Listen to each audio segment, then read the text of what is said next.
নিয়ে নিয়েছি ছোট আলু। আজকে আমি বানাবো ছোট আলু, একদম লাল লাল তেলে ছোট আলুর দম।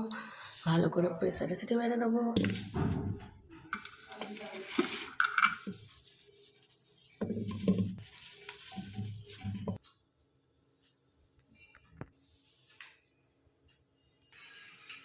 আদা, কাঁচা লঙ্কা, টমেটো, ধনেপাতা।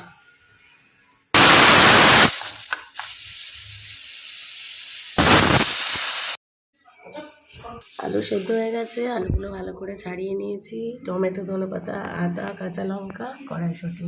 কড়া গরম হয়ে গেছে, দিয়ে দেবো আমি সর্ষের তেল। তেল গরম হয়ে গেছে। এবার আমি ভালো করে এই সিদ্ধ করা আলু যেটা করে রেখেছি, আলুগুলোকে ভালো করে ভেজে তুলে নেব।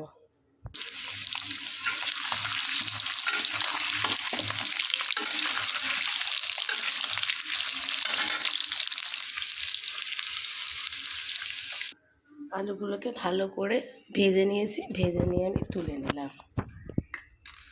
এবার আমি আলু ভাজা তেলের মধ্যে আমি দিয়ে দেবো গোটা জিরে, দিয়ে দেবো তেজপাতা, দিয়ে দিলে পরিমাণ মতো হলুদটা আমি আগে দিলাম কেন, কারণ আদাটা দিলেই হলুদের মধ্যে চটচট করে ছিটে চারিদিক নোংরা হয়। আগে তেলে হলুদটা দিয়ে দিলে তাহলে আদাটা দিলে পরে আর ছিটকবে না। দিয়ে দিলাম আমি পরিমাণ মতন আদা বাটা।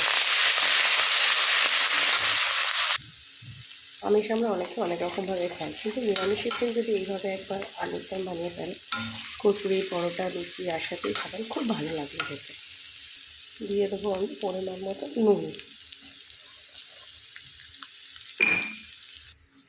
দিয়ে দিলাম আমি পরিমাণ মতো চিনি, যতটা আলুর সাথে আমার দরকার। মশলাটার মধ্যে দিয়ে দিচ্ছি টমেটো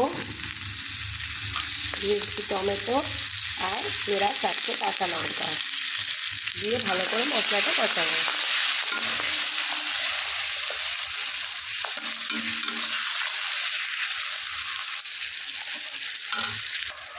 এর মধ্যে আমি দিয়ে দেবো কড়াইশুঁটি।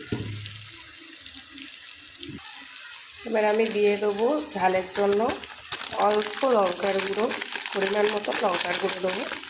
ঝাল বেশি দেবো না, চেরা 4টে কাঁচা লঙ্কা দেওয়া আছে, পরিমাণ মতন দিলাম লঙ্কার গুঁড়ো। দিয়ে দিলাম আমি অল্প পরিমাণ মতন ধনে গুঁড়ো আর অল্প জিরের গুঁড়ো, যেহেতু আমার গোটা জিরে দেওয়া আছে আগে।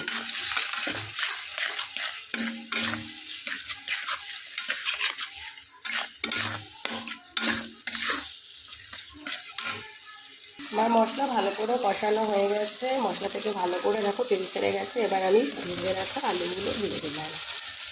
এখন আলুগুলো দিয়ে দিয়েছি, আলু দিয়ে ভালো করে আমি নাড়াচাড়া করে নিয়েছি। আলুগুলো দিয়ে ভালো করে নাড়াচাড়া করে নিয়েছি।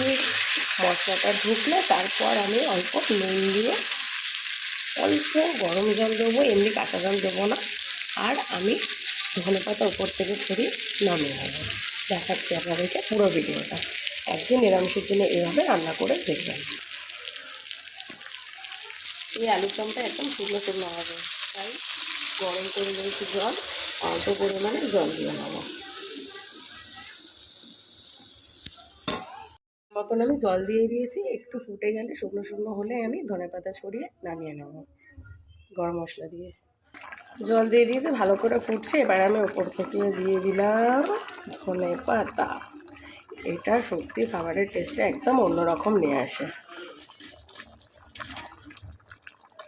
আমার আলু প্রায় হাফ সিদ্ধ হয়ে গেছে।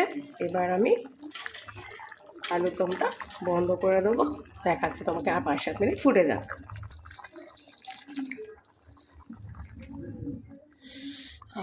দারুণ গন্ধ, দারুণ কমপ্লিট।